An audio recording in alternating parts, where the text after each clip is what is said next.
Alright guys, sorry for the technical difficulties. If you're just joining us, allow me to do a brief recap for you. We've got a lot of breaking news that is happening in the crypto space here today.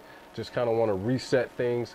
We have Polynetwork that has possibly screwed over every single one of their early adopter investors and is possibly preparing to dump the coin. We've got ucioncash that has officially locked everyone else out from being able to participate in their ICO from the future rounds. And last but not least, we even have some YouTubers here that are actually in the crypto space that have not been maybe keeping things totally honest with their users. So we've got a lot to talk about here. We don't have a lot of time to go over it, but I do want to try and be as succinct as possible. I don't want to go on any rants. So without any further ado, let's get started. So apparently, in the secrecy of the night, Polynetwork elected to actually go online to this exchange that you see before you here and launch their coin. Now this has a lot of people up in arms because if you were one of the individuals who actually happened to take an early position in the company and invest early during the ICO, you thought you were getting the ERC20 coin, I believe, to do whatever it was that you wanted to do with. Wrong. Apparently, Polynetwork had other plans for your coin and took the money that you invested into the ICO and took your coins and turned them all into loans through all users all across the board. What they then did is they waited a couple of days after the ICO was finished. They turned on the coin, the Polynetwork coin that users bought onto this exchange, and they are now selling it. Well, it leaves the question, well, if all the users' coins are locked up as loans, whose coin is being sold on the exchange? The short answer to that question is Polynetwork's coins. That's right. The coins that Polynetwork themselves owned are now being traded on this exchange here. Now, early talks have reported that the coin opened up as high as $25, has seen as low as $12. So maybe if you bought early when the coin went to exchange and you were able to sell your position early on, you were able to make a little bit of a profit. However, users who had bought in early have just been kind of stuck waiting in limbo. Now, there's two schools of thought here. The first thought is this is the way that they're going to use this is the way that they're going to get the money to pay users out that daily interest. Now, that'd be all well and great, but the thing that everyone was kind of counting on is that behind the scenes there was going to be a trading bot. The problem that herein lies with this method is as soon as your pot of money is full, when it's out, it's out. You won't have any more coins to lock up and reinvest into the platform because essentially everyone will be able to have free market reign and buy and sell coins on the exchange without having their coins tied up in loans. So if that is the case, gotta admit, I'm a little worried for the future of Polynetwork. Maybe that explains why they didn't register the web domain for more than a year. The second school of thought is they've taken everyone's money during the ICO, and now they're in a position where they're going to line their pockets even more by hopefully getting the coins that they own to a certain high before dumping them all into oblivion, and then they're possibly going to ride off into the sunset, otherwise known as exit scamming. I gotta be honest, this is one of the ICOs that I saw early on that I really wasn't all that stoked for. There were just a few things off in the white paper that seemed off to me, and if you've watched my YouTube channel, if you've seen or have heard me talk about certain ICOs in the past, you know that if things seem off to me, I will not invest, and I will not encourage my investors or the people who watch my channel to invest. It's just not something that I can, co-sign and be able to sleep well at night. I do understand that you have other YouTubers who are on this platform who are in the crypto space, and they kind of like to ride the fence a little bit. They'll say, I see the good, but I also see the bad. Therefore, use your own fruition and use your own free will to decide if you want to invest or not. Well, I can understand that perspective that they come from. While I myself am not a financial, advisor, I don't claim to be one on YouTube. I also, feel that I owe my viewers an inherent, level of trust, or my viewers have an inherent level of trust with me where they expect me to give them the scoop as I see it. So therefore, I will not ride the fence. And I think if you yourself are a YouTuber reviewing crypto ICOs in this space, you kind of owe it to your viewers as well, because they themselves may not do the due diligence to make a very well-informed decision. They're just going to kind of depend on you to make that. And while that responsibility may not depend on you and may not be your responsibility, what their final actions are. You have to understand that your perception, your view, your understanding of things can sway their judgment one way or the other. And with that power comes great responsibility. The second thing is, if you are looking at what ucioncash has done today as well, it looks like they actually have went into their 4th or 5th round of the ICO, with the next ICO getting ready to be released in a day or so. However, if you tried to get in the ICO today, you know it was a total clusterfuck. Servers went down, they went down fast, even though the maximum buy-in was about 50 coins that you could have bought. Servers went down, they were down for a substantial amount of time, and only a few people were able to get in successfully and buy the coins that they were looking for. If you tried to make an additional investment to your wallet, or if you've tried to go in and make another investment with your wallet, you'll know that they've actually locked that portion of the website's features totally out. So if you did not, and I'll go ahead and sign in here, if you did not make your investment into your wallet beforehand, it's pretty much a done deal. Assuming that you still want to partake in the ICO, only people who actually have Bitcoin or Ethereum in their wallets will be able to do so. That's left a lot of bad taste in a lot of people's mouths, because a lot of people feel, myself included, that if you're going to have an ICO, A, your servers need to be able to handle the traffic, and B, you need to be doing some stress testing on the back end to know just how much traffic you can and you cannot handle, and probably adjust the amount of coins that you're going to make available to scale. All right. So just kind of taking a quick look at this, I myself, I was not going to invest at all in this ICO. However, I felt that maybe to prove a point that I made a moment ago or a few days ago, it would be a good idea just to invest a little bit of money into this platform to see where it goes. I myself, I'll be honest with you, I'm not anticipating making money on this ICO. I don't think the company is legitimate. I actually think it's probably being ran out of somebody's basement, and that they're probably another one of the shady ICOs that a lot of folks are dealing with here. The first thing that leads me to believe so is that there are a few things on their white paper that did not stand out to me, or just didn't seem all that legitimate to me. There were also problems within the website code itself, and that's something I'm surprised rather, a lot of people who review these ICOs don't look at, is the code that the website has in it. The devil is often in the details, and if you look and if you pay attention, you can often get a good, indication of what it is that you're going to be dealing with simply just by looking at the code. Now, before I had went on social media and made a big stink about this, this clock that you see here on Explorer looked just like this. However, if you were to take a look at it with Chrome, it was all over the place. It was terrible. It didn't line up. You couldn't even read it because the person who was responsible for developing the website did not go through and do the cross-browser compatibility testing. And from an investor standpoint, if you have guys who are working on this and they don't even go through and do that, I can't have full confidence in your organization that you'll be able to get everything on the money side just right. Okay. Now, anyone who knows anything about business will tell you that investor confidence and consumer confidence is everything. If the people don't have confidence that you can handle things, they will not invest with you. I would not be surprised that the people who have Bitcoin sitting in their wallet right now, if they didn't take the coin out the moment they got the opportunity to and just didn't buy in the future rounds of the ICO. Speaking of not being able to take the Bitcoin out, like I mentioned a moment ago, you officially cannot withdraw nor can you deposit any Bitcoin into the wallet.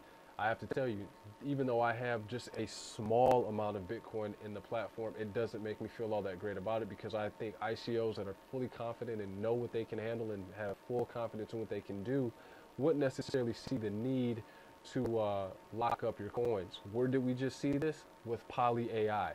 Now, I'll be damned if this ucioncash ICO, even though I don't have any coins that have been bought, runs off with my Bitcoin. And that's why I didn't want to, back the Brinks truck up to ucioncash's ICO and just invest a ton of Bitcoin in here, because people haven't been able to turn their Bitcoin into ucioncash coins or tokens. And that's not a good thing, because you've got people who have large quantities of money, of Bitcoin, that are just currently sitting in a wallet that they can do nothing with. And hopefully they'll be able to buy maybe at one of these later on segments here. Personally, I have no interest in investing in the ICO. I'm actually going to go with my first mine and just, you know, write this one off as a loss. It may, you know, 5x out of the gate when the coin hits the exchange, but unless you had $50,000, $100,000 invested in the original ICO, you may make a little bit of money, but it's not going to be anything substantial. Okay. So yeah, the next round of ICO is going to be sold in a day, 19 hours and 54 minutes and 56 seconds. Again, I will not be participating in it. If I just change my mind last minute, I'll let you guys know.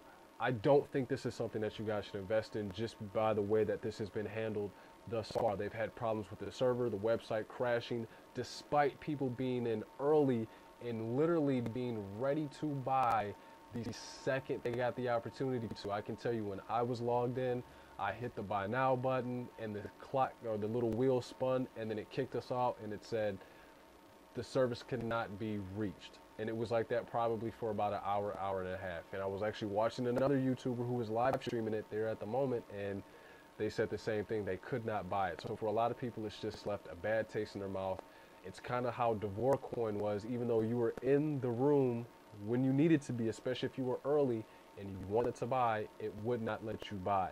These people who are doing these ICOs, they have to do a better job at making sure that their infrastructure is set to handle the amount of traffic that they're going to get. And I think we as consumers, we've got to kind of bear that responsibility of making sure they understand that by not taking part in, you know, faulty ICOs like ucioncash, like Devore Coin, like Polynetwork. And guys, if you're out there and you're reviewing these things and they don't look right, spelling errors, div tags in the website are off. Information that should reside in a div, in a box, and that's what you call it on the developer side of div. If it overstretches the bounds of that div, that's someone's lack of attention to detail. And if they have a lack of attention to detail when it comes to developing a website, I assure you they will not be able to get things on the financial side right. If it doesn't look right, don't invest. If they have spelling errors, if they're saying umix when it should be umiv, you know, this is your company, you should know what the name of the company is. If titles aren't right, if figures aren't right, don't invest, because they didn't have the wherewithal to go through and do a double check and proofread the information before putting it out to people who would be investing their hard-earned money into it. They don't care enough to proofread it to make sure it looks right for you. I assure you, they are not going to care the way that they handle your business once they have your money. And that's me simply using the eye test. I don't make decisions based off emotional basis, because that's the easiest way to get burnt. I use facts. I try to come from things from an objective standpoint, and I don't want anyone who is watching my videos to get taken advantage of. And I'm not worried about missing an ICO, because we're in an ICO boom right now. There's going to be a ton now. There's going to be a ton in December. There's going to be a ton in January. And as those become available, I'll review them on this channel and let you guys know what I think of them. Okay. Last but not least, we have a ton of YouTubers who, again, are in the crypto space, and there's a lot of things that are going on. If you've been paying attention to anything regarding Crypto Nick, anything regarding Trayvon James, anything regarding Craig Grant, you'll know that some things are seeming not right. So as of a couple weeks ago, between Trayvon James and Craig Grant, and these are people, I gotta admit that I watch these guys' channel. I try to soak up the information and knowledge that they have, but again, when something doesn't sound right to me, I'm not just gonna sit on my hands and not say anything. Something does not sound right. So a few weeks ago, Craig Grant stated that he was hacked and he lost some coins or some tokens, whatever, and to him it was no big deal. Now for someone who's doing okay in the business, maybe it's not a big deal. And this week, Trayvon James said, hey, he's been hacked, right? And surprisingly so, he wasn't upset either. And I'm not saying people are going to handle things the way that I would handle them, but what I am saying is if I lost damn near $1 million that was this close to being turned into real money, I'd probably be a little bit more upset than, you know, these two guys let on to be. I was watching a video from another YouTuber, and as soon as that name comes to me, I'll put an annotation in this video, who said that, you know, it was just a scam, it was just fake. And guys, I got to be honest, I'm kind of starting to fall in line with that belief and saying that, you know, this stuff probably wasn't real. It was all maybe just marketing or, you know, something else. In this gentleman's video that I was watching, he actually stated that Craig had made mention of a new platform that they were going to try and push people to. Shortly after I watched that video, there was another image that started surfing all over cryptocurrency pages online, whether it be on Reddit, Facebook, Twitter, whatever the case may be. It was basically made to look like a conversation that was being had between Craig Grant, Trayvon James, and another guy, Glenn. Not this Glenn, another Glenn. He's white. Clearly, I'm not. That a conversation was being had between the three of them, saying that we have got to try, and I quote, scare people, allegedly scare people, to maybe moving from BitConnect, even though BitConnect is solid, and moving to this new platform. The new platform at the time really wasn't all that, it wasn't announced to me, but I was starting to slowly put the pieces together. Craig Grant had uploaded a video where he was talking about a new program that Glenn was getting ready to push. It's called the Future Money System. Now you've got the video from this gentleman, and again, as soon as I find it, I'll be sure to link it. The information that was in his video in regards to the email that was making its way, that screenshot of the email that was making its way around on social media. And now we have the name of the new company that allegedly they're supposed to be pushing is all starting to add up. Guys, I get it. We're in the crypto space. It's the wild, wild west. Everybody's trying to make money any way that you can. But when you have faulty ICOs, you have people who are, fake scamming, putting out fake videos and, trying to persuade people's opinion one way or the other. Like, this is the kind of stuff that gets regulation put in place. Flat out. When you have companies that are scamming folks on ICOs, that are trying to take people's hard-earned money just so they can exit scam and make a quick buck, these are the kind of things that put regulations into place in cryptocurrency. Okay, and my opinion on regulation is something totally different, because I think if everybody who's in the crypto space wants to make a lot of money, you need mass adaptation, and with mass adaptation comes regulation with a lot of things. So if you want to make money in this space, you kind of should have to be for regulation. Now, the other thing that I want to make mention of is you have these YouTubers who, and only God knows what they're doing, but they'll put up videos only to take the videos down, only to upload a different video. And it's, you can't tell if those things are for marketing purposes or if they're trying to hide stuff. So guys, understand, when you're in this position and you have a lot of following, and my channel is growing, and I appreciate the people who subscribe, I will never do anything to mislead you, put out misinformation, or try to redirect you, okay? I feel like the video's getting a little long now. I want to try and wrap it up and bring it in, but my best advice to you is consider the source. Be mindful of where you're getting the information in, and if these guys are in some kind of inside ploy to maybe get you away from a platform to another platform just so they can make money, those are obviously not guys that you want to follow. They're just not. Everybody wants to take or rip off of what BitConnect is doing, because even though BitConnect may have like the slow progression, it's like the tortoise, they have progression, and whoever said progression was a process or a slow process wasn't telling you the truth. Everybody wants BitConnect success because BitConnect has a platform that works. Now, the way that they work, do they have a trading bot? I don't know, but I can tell you is that being involved with that program, and everybody else that's been involved with that program, is obviously showing some kind of gains.